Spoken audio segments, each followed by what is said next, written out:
Queridos, eu quero compartilhar algo muito especial com você hoje. Evangelho de Marcos, capítulo 16, versículo 15. Evangelho de Marcos 16, 15. Versículo muito conhecido. Acredito que só de eu falar o versículo, a igreja já sabe sobre o que eu vou falar. Versículos 15 e 16.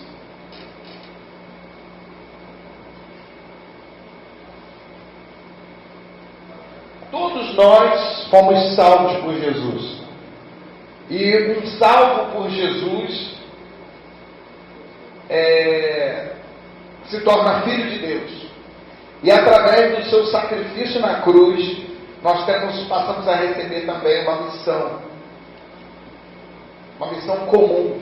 Uma missão para todos nós aqui na terra. Não importa se você é pastor, se você é bispo, se você é missionário, se você é obreiro, se você é líder de célula, ou se você é apenas um membro da igreja. Todos nós, sem exceção, somos chamados à evangelização. Todos são chamados. Então, a gente parte do princípio que todo coração com Cristo é um missionário. E todo coração sem Cristo é um campo missionário. A gente parte desse princípio, a gente vive isso por base nesse texto de referência de Marcos 16, 15, que diz assim: e disse-lhes: vão pelo mundo todo e pregam o Evangelho. E vão pelo mundo todo e pregam o Evangelho a todas as pessoas. Muito bem. 16. Quem crê e for batizado, mas quem não crê, muito bem. Esse é o texto que nós tomamos por referência. Evangelizar é contar sobre Jesus para outras pessoas. É apresentar ao mundo 4 coisas importantes. Pastor, eu não sei evangelizar. Pastor, eu tenho medo de evangelizar. Pastor, eu tenho vergonha de evangelizar. Pastor, todo coração que tem Cristo tem que desejar levar Cristo para outras pessoas. Essa é a cultura, essa é uma cultura nossa. É uma cultura que Cristo implantou em nós. Ele mesmo fazendo isso.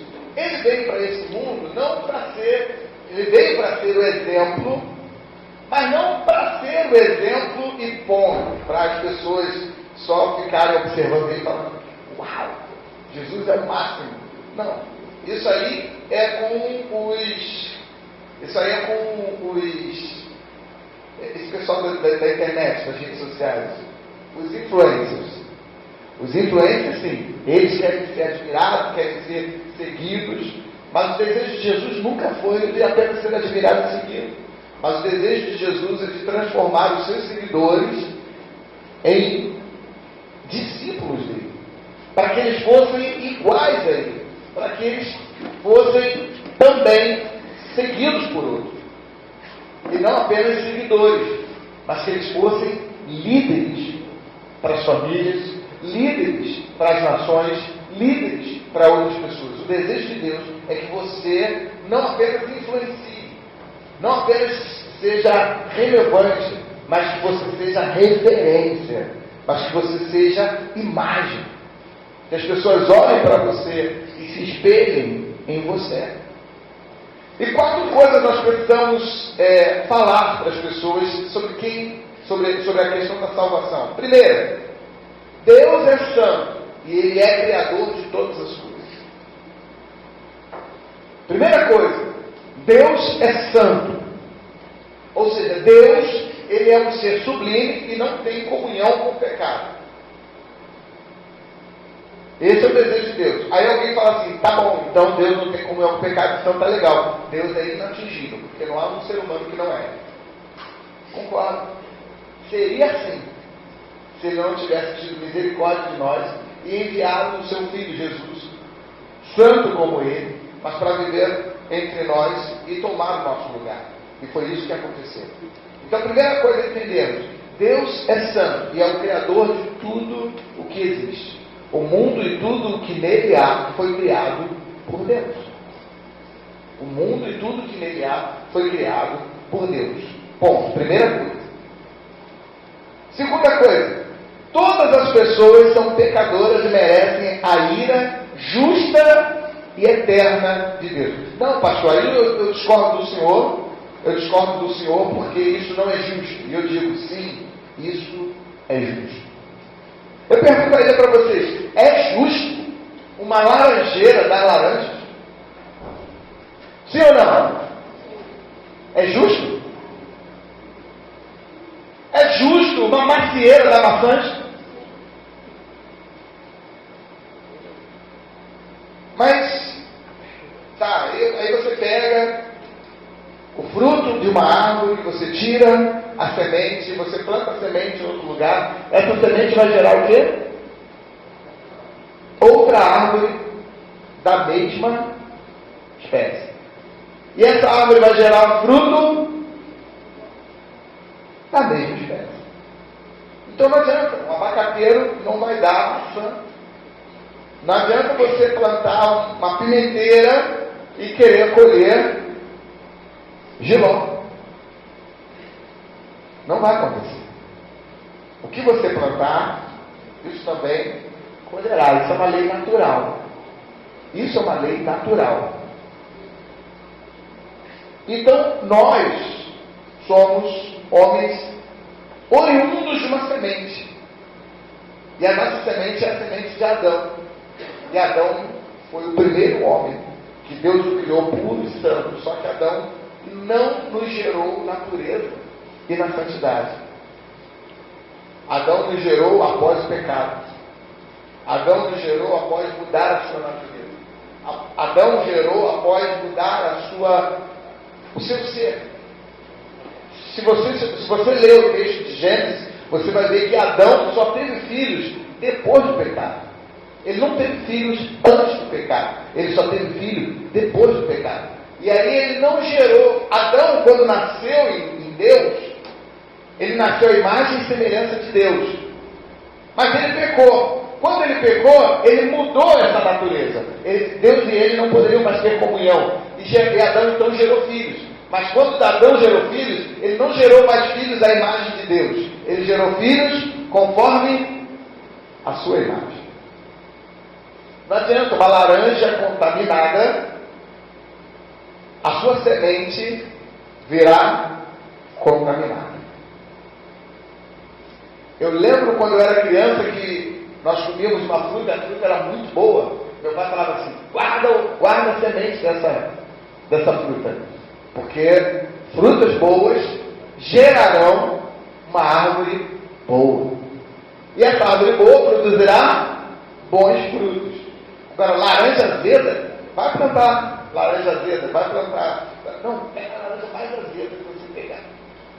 Aquela que você começa a chupar e o olho já fecha. Aí você vai pegar a semente dela, vai plantar e falar assim: não, vai vir laranja docinha. Não vai.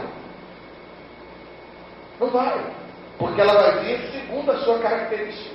E nós viemos segundo a característica de Adão. Ah, pastor, mas o pecado de Adão foi tão pequenininho, ele só desobedeceu. Sim. Só que a Bíblia diz, lá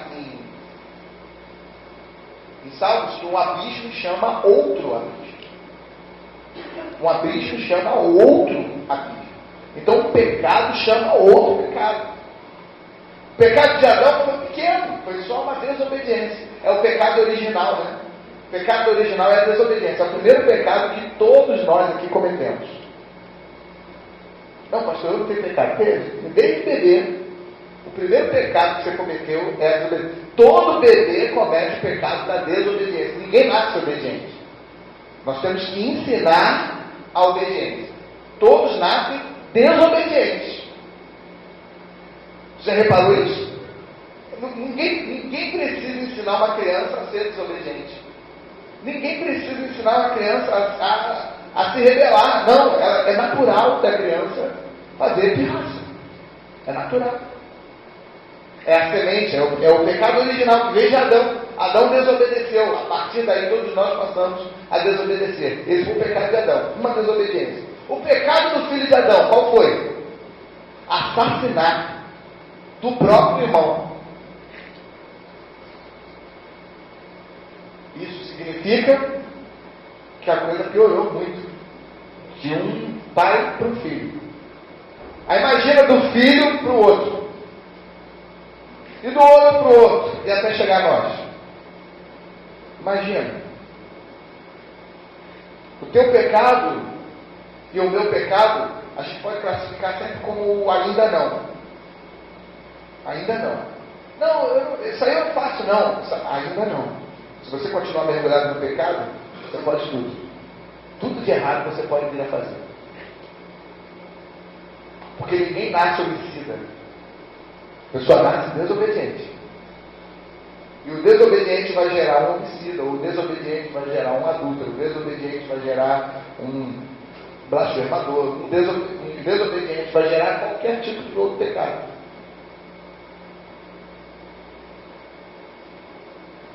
Então nós precisamos entender que todos nós somos pecadores. Por quê? Porque essa foi a natureza humana. Essa foi a natureza em Adão. Se Adão tivesse gerado filhos antes do pecado, talvez haveria solução para nós. Mas Adão só gerou filhos depois de ter cometido o seu erro. E aí o que acontece? Acontece que todos nós nós puxamos saímos a cara do Pai. Todos nós saímos a cara do Pai. E aí deu ruim. Então todos somos pecadores. E merecemos a ira justa de Deus. Porque Deus já havia pré-estabelecido. Toda alma que pecar, esse é o princípio. O pecado gera morte. Adão, não coma da árvore, porque no dia que dela comer, ou seja, no dia que você comer, você vai estar desobedecendo, você vai estar pecando, e quando você pecar, você vai morrer. É a consequência. A única salvação que haveria para Adão é se ele não comesse. Mas quando Deus diz isso para ele, Deus estabelece princípios. Sabe por que a gente muitas vezes não entende isso? Porque nós não sabemos estabelecer princípios dentro da nossa casa. Tem mãe que fala assim: menino, não faz isso, se você fizer, eu vou te arrebentar. O menino faz, o que acontece?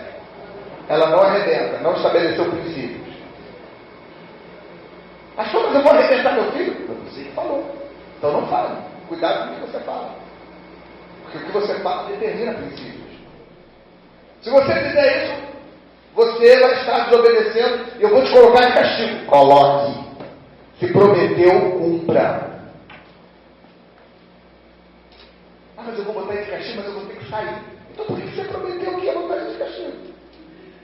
Mas eu não vou botar ele de castigo porque eu vou sair. Você só não vai ficar de castigo que eu vou... Agora, maravilha, só vou aprontar quando minha mãe tiver compromisso.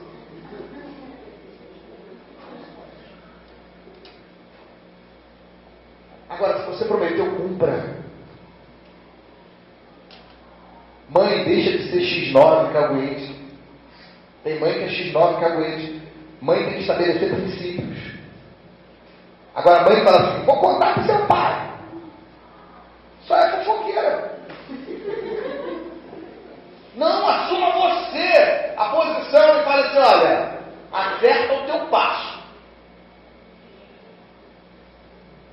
Mas a mãe quer ser amiguinha do filho. Quer dizer, você é mãe, você não é amiga. Você é mãe. Não, mas mãe tem que ser amiga. Mãe tem que ser mãe. Mãe terá atitudes de amizade nos momentos que tiver que ter atitudes de amizade.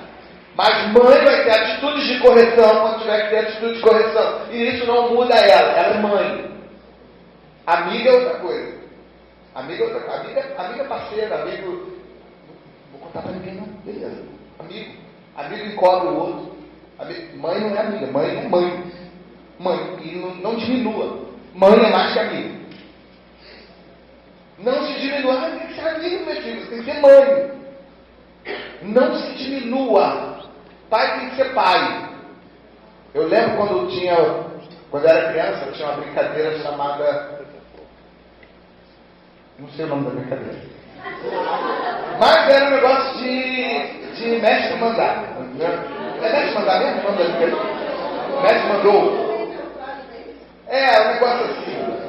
Aí, se não fizer, levaremos bolo. Aí tinha um negócio de bolo de pai, bolo de mãe, bolo de irmão. Não tinha um negócio assim? Aí tinha, como é que era? Ninguém queria bolo de pai, né? Ninguém, porque o bolo de pai era um pau! Bolo de pai! Aí meu pai quer. Você é pai! Você é pai! Então se tiver que dar bolo de pai, é bolo de pai! Pai não dá bolo de mãe! E bolo de mãe também não era muito legal não, porque bolo de mãe era quando chegava no 10. Eu lembro. Né? E o bolo de irmão era irmão parceiro e tal, era só aquele bolo médio. Legal. Assim, né? O bolo de irmão. Só me dava assim, que maravilha. Né? Porque é parceiro, porque encobre o outro. Parar com o negócio de parceria aí e ouvir mais o que mãe tem para dizer e o que pai tem para dizer. Pai, não mude a tua personalidade. O problema é que muitos pais mudaram a sua personalidade, se tornaram frouxos. Eu nunca bati no Abner. Nunca precisei. Desnecessário, nunca precisei. Por quê? Porque eu era pai. Ele sabia que se eu fosse dar um bolo nele, eu ia dar um bolo de pai. E bolo de pai não mata. Eu sempre brinquei desse jogo e nunca ninguém morreu. Sério, ninguém nunca morreu porque levou bolo de pai. Ficava com a mão vermelha, ardida, mas nunca morreu. Então eu quero dizer uma coisa para você, não vai lutar. Agora uma coisa vai acontecer, teu filho vai te respeitar, vai te honrar. Eu louvo a Deus pelos meus 2 filhos que sempre me honraram. O Abner nunca precisou apanhar de mim e o Andrei só levou uma palmada.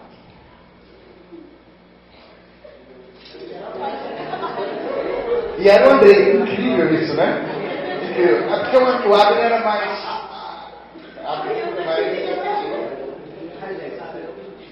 O André veio uma só. Pá! Ele. Nunca tinha parido. Agora da Rosa.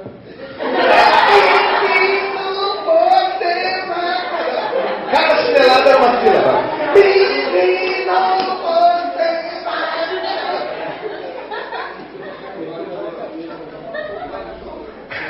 E qual é o choro? Que não apanha mais? E o André engolia o choro na boa. E o Abner ria. E aí, porque ele ria, tome mais. E eu só falava assim, eu não quero entrar nisso, porque se eu entrar nisso, tu já sabe.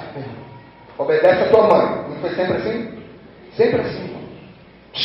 Tua mãe está falando? Acabou. Na hora. Você é pai.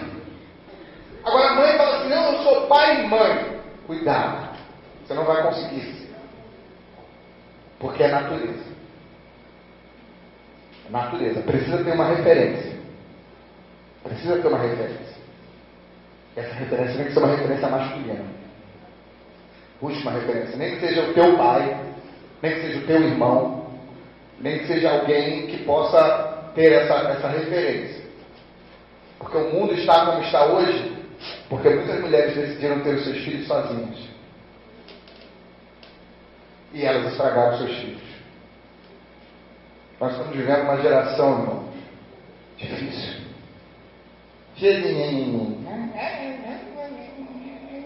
Não pode isso, não pode aquilo, vai traumatizar, vai criar isso aquilo. Meu Deus, eu falei assim, será que tem tanta gente maluca da minha idade? Porque na minha idade, na minha época, não tinha isso, não deve ter gerado um bando de loucos, alucinados. De dementes, débeis mentais, porque não é possível. O que a minha geração fez, sim, fez uma coisa muito errada. Uma geração que está sendo omissa. E uma geração manipulável. Uma geração manipulada, que começou a ser manipulada pela televisão. Geração Xuxa. É a geração que foi totalmente manipulada por Marlene Matos e companhia. Pois corta isso, safado. Estou querendo brigar na justiça, não. Mas é a verdade. A verdade. Antes disso, a televisão só mostrava as coisas. Mas nos anos 80 para cá, a televisão entendeu que ela podia manobrar a massa. Vamos começar mudando as crianças. Criar uma rainha para as crianças, que todo mundo...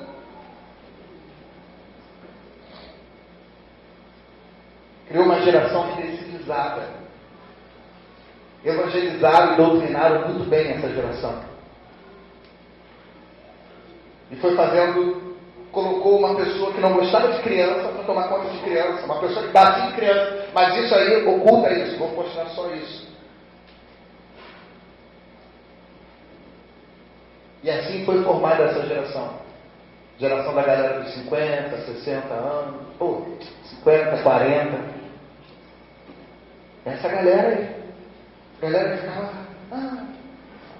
Galera do menudo, galera do polegar, galera do dominó, galera do... Essa galera.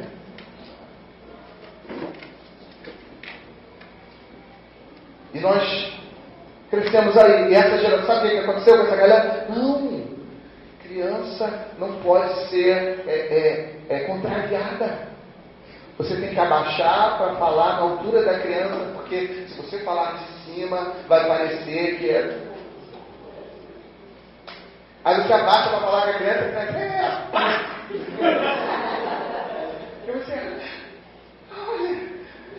eu não posso dizer não. Você não deveria fazer isso. Faz! E a criança olha isso.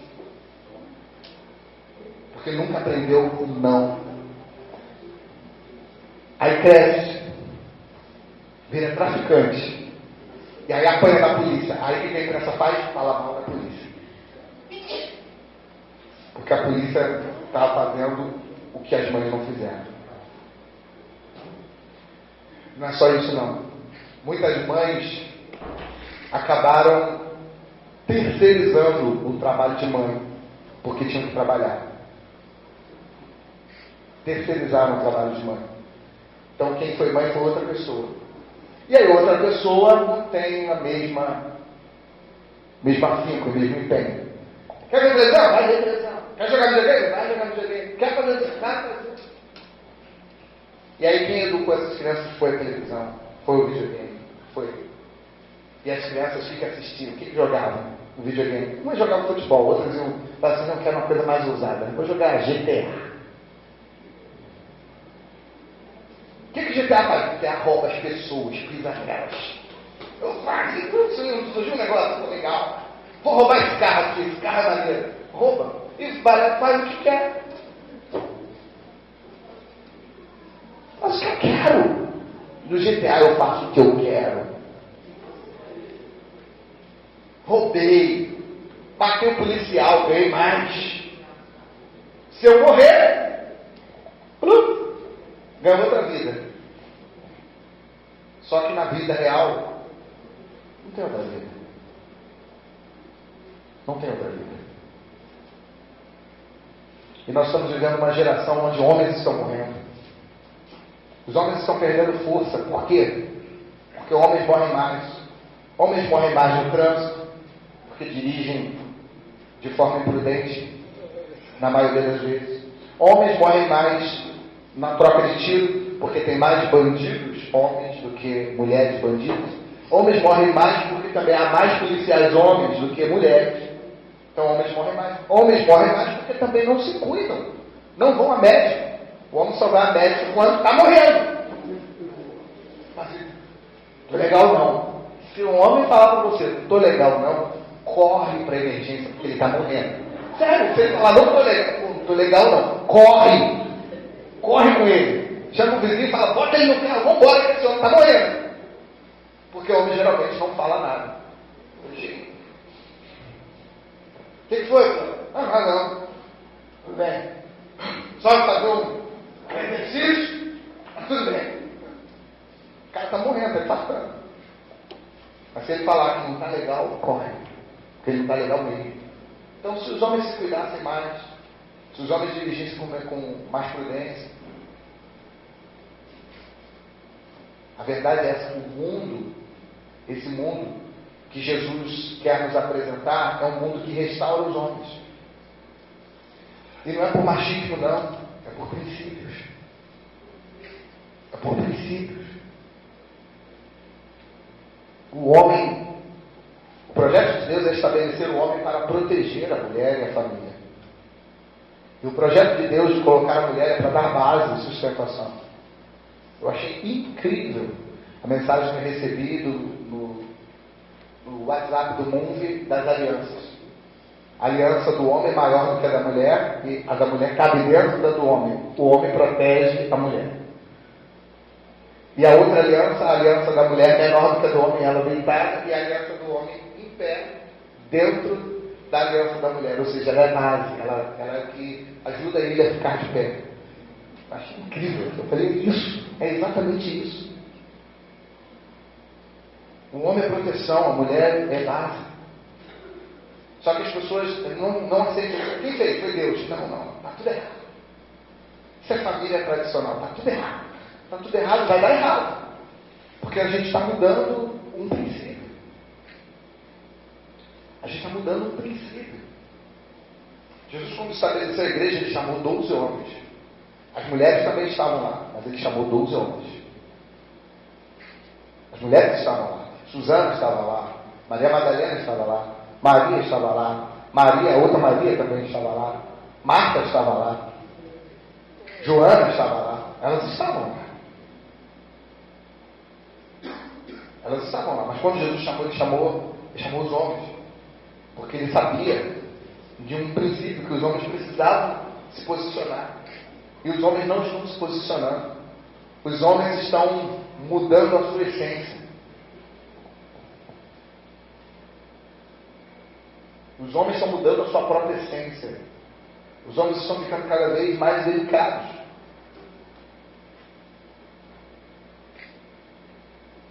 Homens foram chamados para ser ogro mesmo. É bruto mesmo. O homem não consegue ser muito delicado, não. Faz uma massagem aqui. Parece estar amassando massa de pão. Mas sabe o que vai acontecer? Ela vai ficar massinha. Agora só não fica. Eu lembro quando eu estava machucado, tinha que passar remédio, era minha mãe, eu não queria meu pai nunca. Assim, pai, aí meu pai vinha, para curar, tá doendo. Com a minha mãe, não, minha mãe ficava ali alisando, passava a mão até no dia. Minha mãe. Quando eu começava a tossir, minha mãe, eu tossia de propósito. Foi, mãe? Tem que passar. Aí minha mãe vinha passar bico e vaporub. Minha mãe ficava passando ali, ó, ficava horas, e eu ali, ó. Coisa boa. Mãe, meu pai era assim. E aí, tá bom? Meu pai com aquela delicadeza dele, peculiar, passava assim. Caramba, parece que eu vou pegar fogo.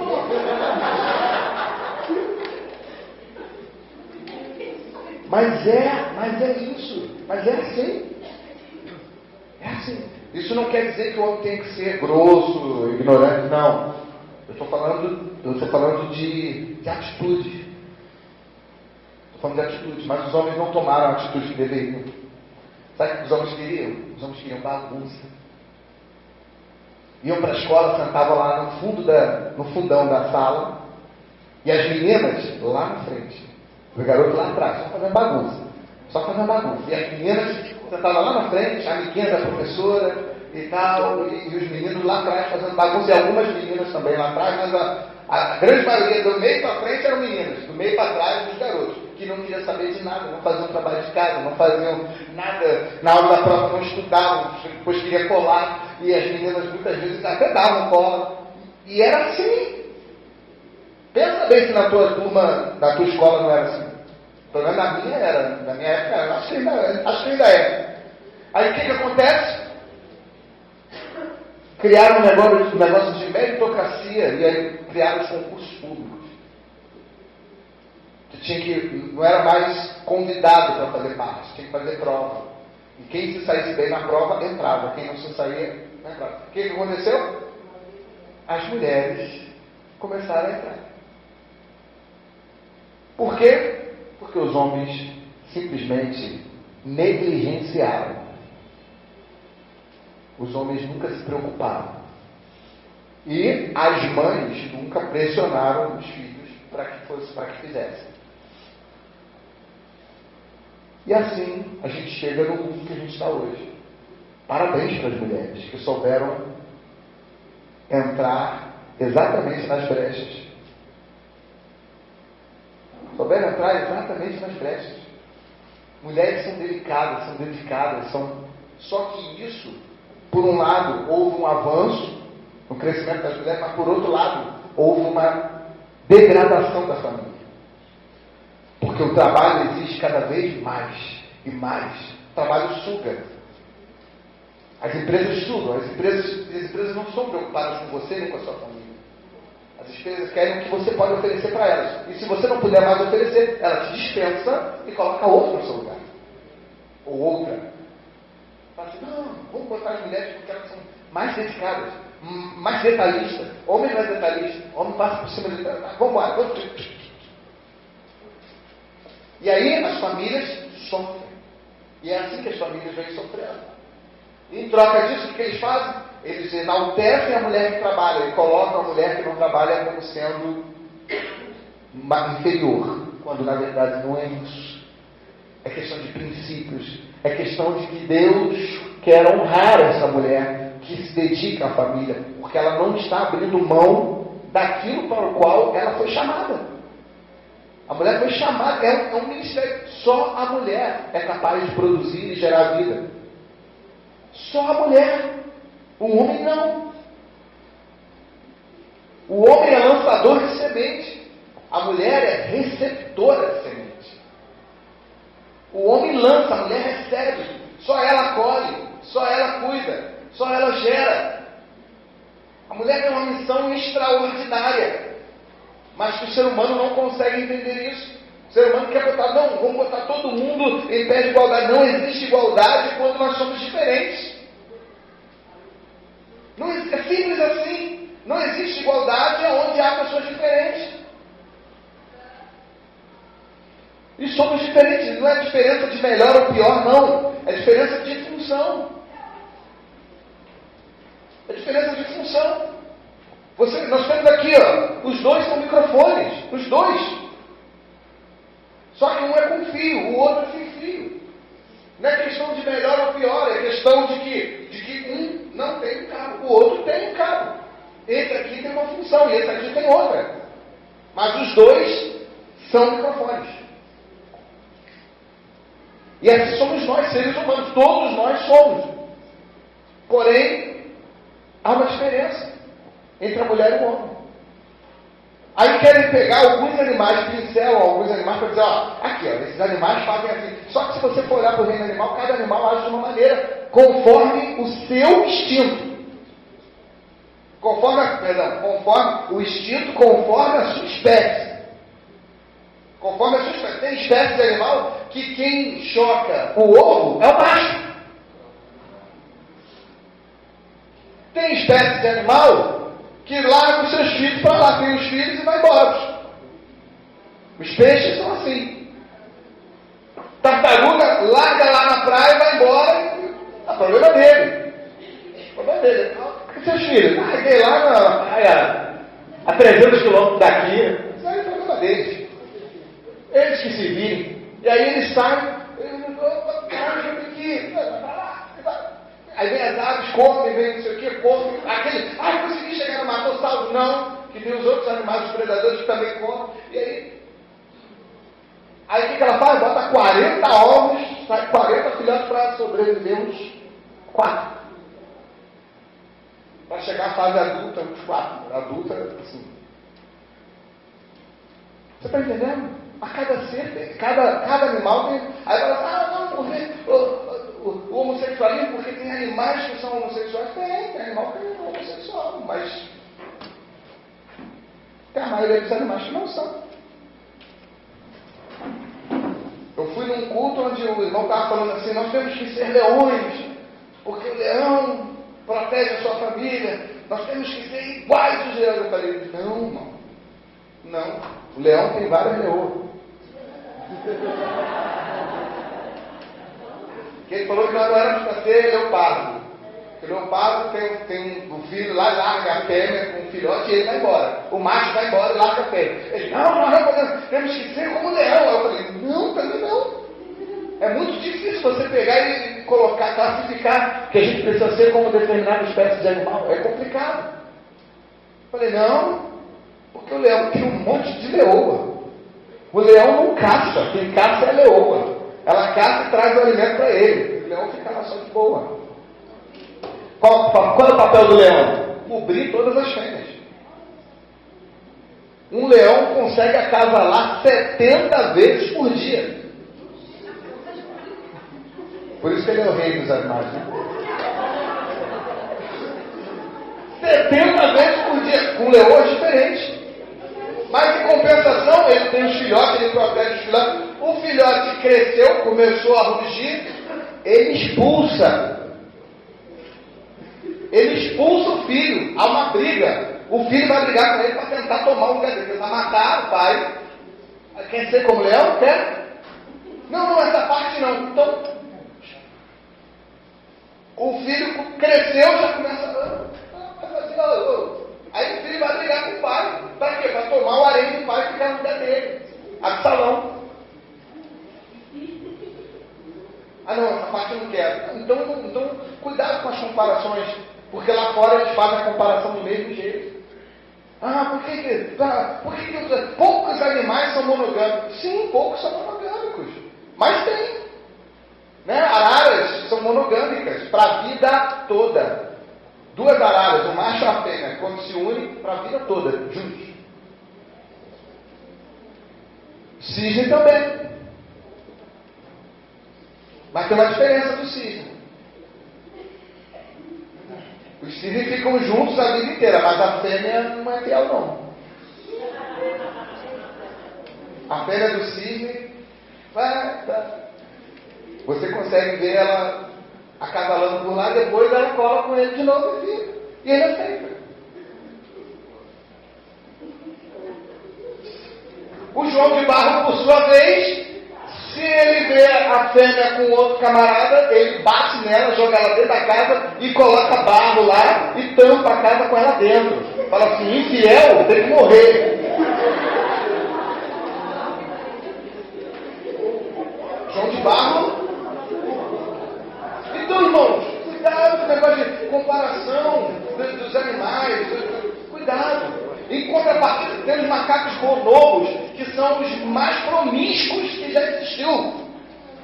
São animais, a maior promiscuidade estão nos macacos bonobos, que se relacionam com todos. Macho com fêmea, fêmea com macho, macho com macho, fêmea com fêmea, tudo. Então cuidado com esse negócio de não, tem que ser como os animais. Cada animal tem a sua espécie. E Deus estabeleceu a espécie do homem. Só que o homem que Deus criou como espécie, ele deu ao homem a capacidade de não agir por instinto, mas agir racionalmente. Então, mas o homem tem instinto. Tem instinto, mas o Senhor falou que nós temos que lutar contra os nossos instintos. E estabeleceu normas, padrões morais para se viver em sociedade. E se a gente foge desse padrão moral, o que acontece? A família se quebra. Então, se nós queremos manter a espécie humana, nós precisamos entender que existem princípios, existem padrões. E o homem já entendeu isso. O homem entendeu isso, mas só entendeu isso para algumas coisas. O homem entendeu que tem que ter política, o homem entendeu que tem que ter regras de trânsito, o homem entendeu que tem que ter normas para algumas coisas. Mas na área sexual, o homem quer liberdade total. E quer usar os animais para estabelecer padrões. Não, o nosso padrão, nós somos seres humanos. O nosso padrão é estabelecido por entendimento. Você não é um animal irracional e vive por instinto. Ah, porque eu tenho vontade de fazer, vai fazer. Não. Adão e Eva só tinha eles dois. Quando comeram do fruto, eles sentiram vergonha. Só tinha ele e ela. Eles sentiram vergonha. Mas por quê? A consciência deles os acusou. A consciência, irmão, te condena. A tua mente te condena. Quando você... A gente sabe quando a gente está errando. A verdade é, a gente sabe quando a gente está fazendo coisa. A gente faz coisa errada. Vacilei. Fiz o que eu não devia. É uma verdade. A gente sabe. E a consciência pesa. Depois a gente vem aquele peso. Quando o pecado, na hora que a gente está cometendo o pecado, depois que o pecado é consumado, vem a consciência. Você se sente mal. E o desejo de Deus é tirar tudo isso de você. Tirar este peso sobre a tua alma. Fazendo com que você vá e não peque mais. Amém? Todas as pessoas são pecadoras e merecem a condenação de Deus. Condenação eterna. Porque é a natureza. A alma que pecar, essa morrerá. Mas Jesus, é a terceira coisa, é o Filho de Deus. E se fez homem. E mesmo sem pecado, ele foi morto e ressuscitou para nos libertar e nos dar a vida eterna. A alma que pecar, essa morrerá. Jesus não pecou, mas morreu. Por quê? Por causa dos nossos pecados. Aí você fala assim, pastor, Jesus morreu por causa dos nossos pecados. Sim. Jesus foi um homem que veio e não pecou, concorda? Certo? E ele morreu. Por quê? Por causa do pecado do homem. Qual é o pecado do homem? Foi se voltar contra ele. Jesus só morreu porque os homens manifestaram o seu pecado e odiaram aquele que só veio trazer amor. A iniquidade deles foi que crucificou a Cristo. Foi a maldade do homem que crucificou a Cristo. Então por isso que ele morreu por causa do nosso pecado. Ele morreu por causa da humanidade que não aceitou ele ser puro e santo. Por ver o que não era. Olhavam para Jesus puro e santo e não aceitavam isso. E odiavam isso. Odiavam ele cada vez mais. Quanto mais, né? Já viram as pessoas que não gostam daquela pessoa que é certinha? Tudo certinho. Está pensando que é quem? Aí a pessoa fica com raiva do outro só porque... Deve dois irmãos, um que só faz besteira e o outro que é todo certinho. Aí os pais só elogiam, né, aquele outro. Aí o irmão que faz besteira fica com raiva do outro. Que é certinho. Isso aí é o santinho da mamãe. É. Mas não é, porque ele está certo. Mas é mesmo. Ele está certo. Foi assim que fizeram, odiaram a Jesus. Por quê? Porque ele era puro, santo e bom. E o nosso pecado foi o que destruiu. E quarto, o único modo de alguém ser salvo hoje e reconciliado por Deus é se arrepender dos seus pecados e reconhecer a Jesus como o único Senhor e Salvador. É você reconhecer isso. E isso é um trabalho feito consciente. Não é um trabalho espiritual, não. Eu tenho que chorar. No dia que eu chorar, sentir o toque, eu vou para Jesus. Não. A salvação, ela vem quando você entende. Isso é consciência. Quando você entende que Jesus é Senhor da sua vida, que Ele é o único Salvador. Então é uma decisão feita muito consciente. Não é nada sobrenatural, vou sentir um tremor no arrepio, vai vir negócios de dentro, não vai vir nada de dentro. É você entender, é um entendimento. Eu entendo que Jesus Cristo morreu e ele foi condenado por causa do pecado daqueles homens, que eu também estava junto com ele. Se eu estivesse lá, eu também ia ficar com raiva dele. Ou eu seria alguém que ele já teria alcançado e eu ficaria ao lado dele, mas eu não teria forças. Porque a verdade é essa. A verdade é que os discípulos de Jesus não tiveram forças para defendê-lo contra a força do pecado que estava sobre a humanidade. Então é isso. Parece simples, não é mesmo? Então, pastor, é simples, mas nem sempre é. Muitas pessoas têm dificuldade para evangelizar e não conseguem levar a palavra de Deus adiante. Algumas por timidez, outras por não saberem o que falar na hora, e principalmente não saber como falar. Às vezes até sabe o que falar, mas não sabe como falar. Diante disso, eu quero mostrar algumas atitudes que você deve ter para você anunciar Jesus para outras pessoas. Levar as boas novas do Evangelho. As boas novas é que há salvação para a humanidade. Então a primeira coisa, antes de tudo, ore. Antes de qualquer coisa, ore.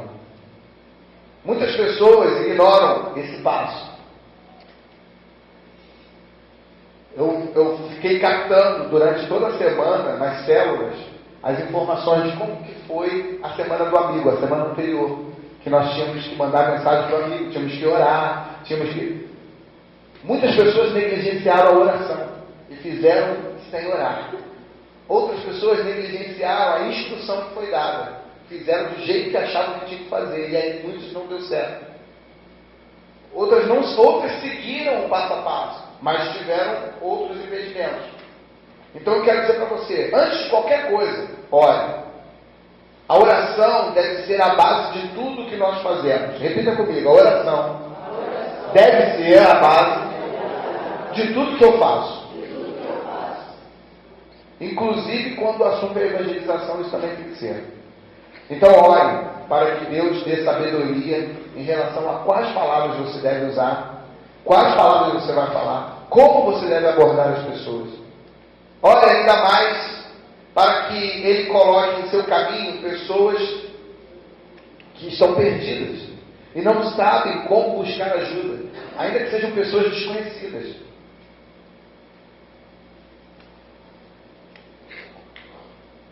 Pessoas precisam ser evangelizadas.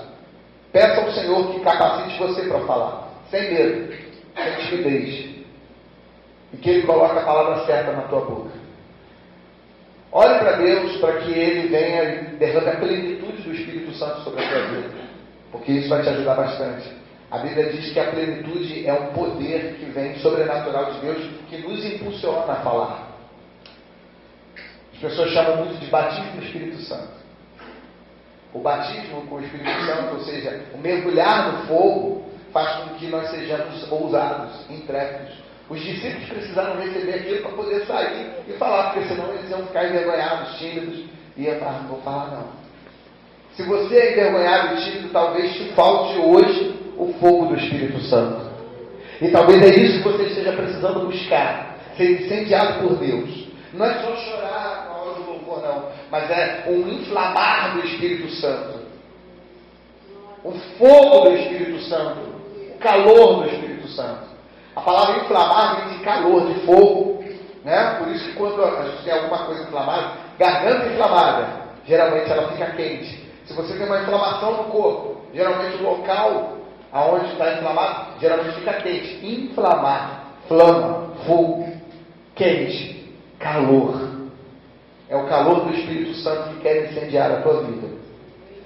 Segunda coisa, saia para fora. Andar com pessoas que têm a mesma fé em Cristo é maravilhoso. Amigos que pensam igual a nós é muito importante para nos fortalecer. Porém, não podemos esquecer que Deus quer alcançar as pessoas, outras pessoas, para a sua família. Só que não conseguimos evangelizar se nós ficarmos dentro da bolha evangélica. Foi isso que Jesus disse. Mateus 28, 19. Mateus 28, 19. Ele disse, portanto... Então não era só na nação de Israel. Ele falou, não fica só no meio do teu povo, não. Vão e faça discípulos de todas as nações. Se espalhem. Vão e faça discípulos, não só da tua família. Às vezes a gente quer evangelizar só a nossa família, né? A gente foca só na nossa família. Só que há uma passagem bíblica que diz que a gente não tem honra. A gente tem honra em todo quanto é lugar. Só tem um lugar que a gente não tem honra. Na nossa própria casa. Na nossa própria casa. A pessoa ouve Você dá um conselho dentro da sua casa, ninguém escuta. Aí vem alguém de fora, fala a mesma coisa que você falou, fala, "Ih, fulano falou isso pra mim." Assim, eu falei isso pra você. Fala, você falou? Nem ouvi. Porque o vaso não tem honra, a não ser num lugar, na sua própria casa. Ele tem honra em tudo quanto é lugar. Tem honra em tudo quanto é lugar.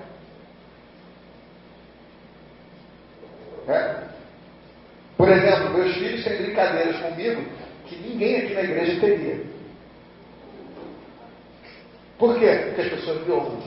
É o pastor. Mas eles são meus filhos. Então, a intimidade faz com que eles tenham brincadeiras comigo que... A Rosa fala comigo como ninguém aqui da igreja fala. Às vezes, quando eu tenho que falar para ela, mas na igreja eu sou pastor. Ela fala, tá bom, pastor. Marcar um gabinete contigo.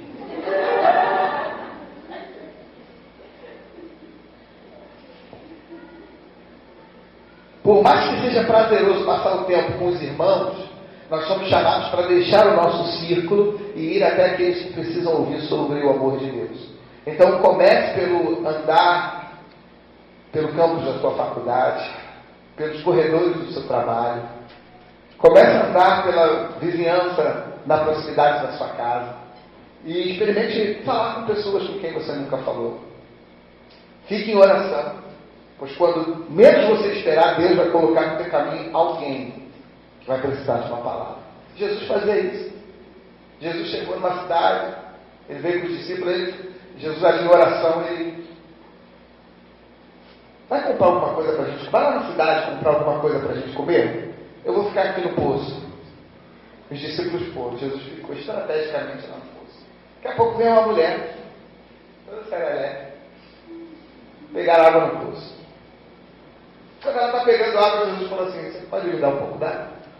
Ela olhou para ele e falou assim, que é isso? Que é esse homem falando comigo? E ainda judeu, ainda por cima. Eu sou samaritana. Jesus falou assim, mas se você soubesse quem está te pedindo água, você que quer pedir água.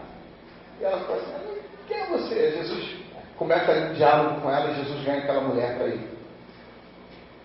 E aquela mulher, então, vai para a cidade, aonde os discípulos estavam. Os discípulos voltam trazendo comida. Os discípulos foram na cidade, andaram na cidade inteira, compraram comida e não vieram com ninguém. A mulher conversou com Jesus 5 minutos, foi para a cidade e diz a Bíblia que ela trouxe uma multidão lá da cidade para Jesus. E os discípulos vieram trazendo só comida. Jesus nem estava com fome. Jesus não, nem quero comer não. Eu nem quero comer. Não estava com fome disso. Eu estava com fome de vidas. E eu precisei ganhar uma mulher para ela evangelizar. Nessa parte, Jesus sabia das coisas. Jesus deu uma mulher para ganhar a Samaria inteira para ele. E Jesus, quando apareceu depois de ressurreto, ele também apareceu primeiro para as mulheres. Porque ele sabia que o evangelho seria espalhado rápido com as mulheres. Ele falou, eu preciso que o evangelho seja espalhado rapidamente. Como? Através das mulheres. Porque a mulher fala com a outra fala com a outra. Agora, se fala com os homens, tem que evangelizar. Ou a gente vai evangelizar. Vamos pensar em uma estratégia para a gente evangelizar. E vai ficar pensando, porque o homem pensa. O homem pensa. Você vê um homem parado, ele está pensando. Em que? Ninguém sabe, talvez nem ele saiba. Mas ele está pensando. É a caixinha do nada dele. Ele está ali. As mulheres agem. Jesus mandou 12 discípulos a Samaria. Eles voltaram sem ninguém. Jesus mandou uma mulher. Ele nem mandou. Ele só ganhou uma mulher. A mulher chegou lá e falou, encontrei um profeta que falou minha vida toda. Falou que eu tive 6 maridos e um deles era o meu. Falou, que isso? Falou, ele me conhece, nunca me viu na vida, mas sabe de mim. Pessoal, vamos lá saber quem é ele. E veio a multidão, todo mundo, que é isso?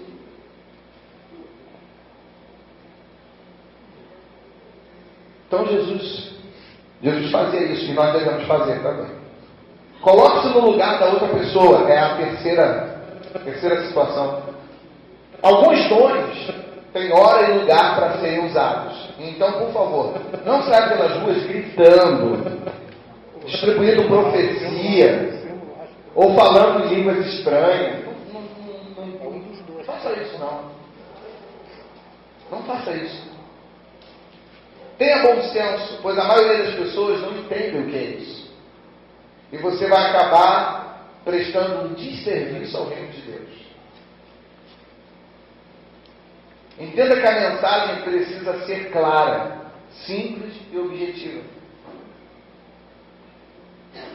A mensagem tem que ser Jesus salvo. Além disso, você deve ter o cuidado para não desrespeitar a opinião e crenças alheias. Você não veio para oferecer religião, você veio para oferecer Jesus. É Jesus. Cada um tem um histórico de vida, cada um tem o seu papel, e o nosso papel é não julgar e não condenar, mas oferecer um caminho de salvação. E dizer para elas que fora de Cristo não há salvação. Assim, não, mas eu tenho a minha religião, eu não estou falando da tua religião, não. Eu estou falando de Cristo. Receba Cristo. Você está na tua religião, mas receba Cristo e esteja aberto para tudo que Ele tem para te falar. Independente da religião que você esteja. Demonstre convicção naquilo que você fala. Imagina a seguinte cena: você entra numa loja interessado em comprar um celular, mas o vendedor que te atende não entende nada, não tem certeza da marca. Você fala assim: eu queria informação sobre esse celular. Então, esse celular aqui você consegue falar nele, você pode ligar para outras pessoas. Então, tem um negócio aqui que você entra, você consegue falar, um negócio chamado WhatsApp, e você consegue entrar no Facebook também. Aí, mas quantos gigas ele tem? Como é que é? Qual a memória dele? Qual a capacidade desse celular? Qual o tamanho da tela? Como é que... Aí fala assim, eu não sei não. Mas é bom. Pode comprar, eu garanto. Você vai comprar? Você não vai comprar. Então tenha convicção do que você está falando. Tenha convicção de Jesus. Eu acho que Jesus é bom. Mas você não tem convicção disso. Experimente Jesus.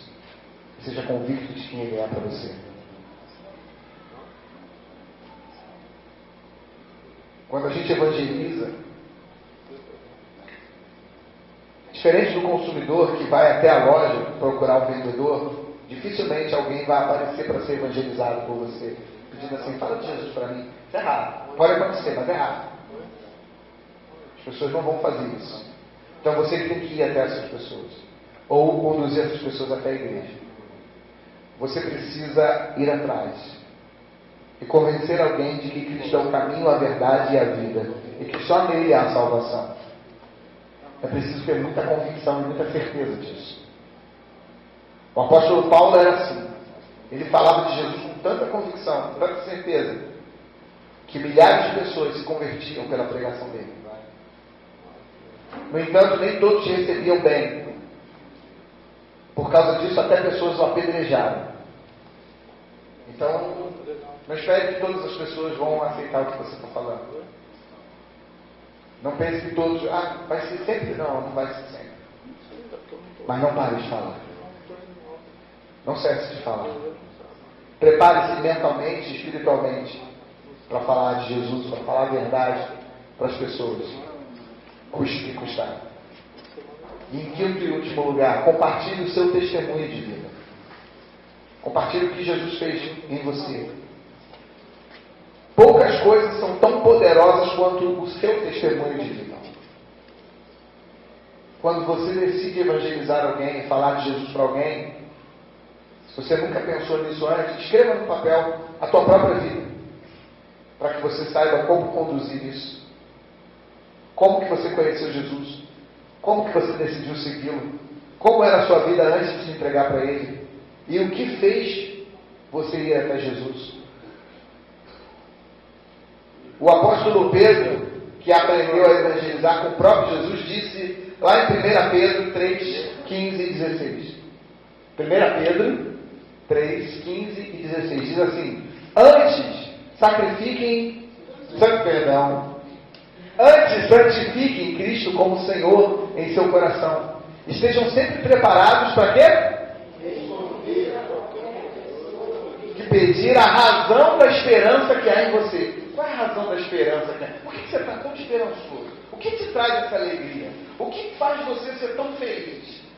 Ele fala, então estejam preparados para responder às pessoas que perguntarem a você, por que você é feliz? O que Jesus fez na tua vida? 16. Contudo,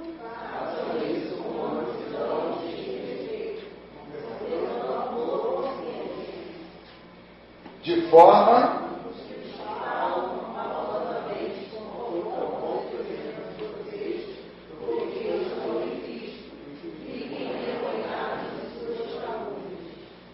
pessoas vão falar mal de você, mas quando as pessoas olharem o seu jeito de viver, o seu testemunho de vida, as pessoas vão ficar envergonhadas. As pessoas vão ser envergonhadas, ninguém vai poder caluniar você. Então fale, mas fale com respeito. Respeite todas as religiões. Fale, mas fale com amor, fale com firmeza, com segurança. Deus vai te honrar. Ninguém pode discutir. As pessoas podem discutir com doutrinas e com ideologias, mas ninguém vai discutir com o seu testemunho de vida. Ninguém vai poder discutir com o que Jesus fez na tua vida. Ninguém pode discutir sobre o que você viveu. E isso vai fazer toda a diferença. Não há argumentos que derrubem aquilo que você viveu. É a tua história. Então esteja sempre preparado para compartilhar o teu testemunho quando tiver que evangelizar alguém. Confirme isso através do teu bom procedimento, do teu bom proceder. Então o crente não envergonha a fé. O crente não envergonha os irmãos da fé. O crente não vive por aí uma vida torta, errada, fazendo coisas erradas, sendo escândalo e vergonha para os irmãos. Porque ele precisa evangelizar, e para ele evangelizar, ele precisa ter um testemunho de vida. Então seja exemplo. Seja exemplo, dentro e fora. É isso que eu tenho para compartilhar com você hoje. É isso que eu gostaria que Jesus fizesse na tua vida, no teu coração. Mudando o teu bom procedimento. Transformando você completamente. Para que você seja uma bomba evangelística nesse mundo. A gente precisa entender que o Evangelho não é eu estou na igreja e está tudo bem. O Evangelho é eu estou em Cristo e quero que outras pessoas estejam também. Porque é necessário. Porque pessoas estão morrendo sem Cristo. Você entende isso? Que o teu amor por Jesus aumente. Convide pessoas para a tua célula essa semana. Convide pessoas para estarem na sua célula essa semana. Convide seus amigos, convide seus colegas. Leve pessoas para a tua célula. Passe a conviver mais com elas. O reino de Deus é um reino de convívio. E a gente vai começar a preparar e aquecer. A gente vai começar a se preparar e aquecer para o nosso culto da virada do ano.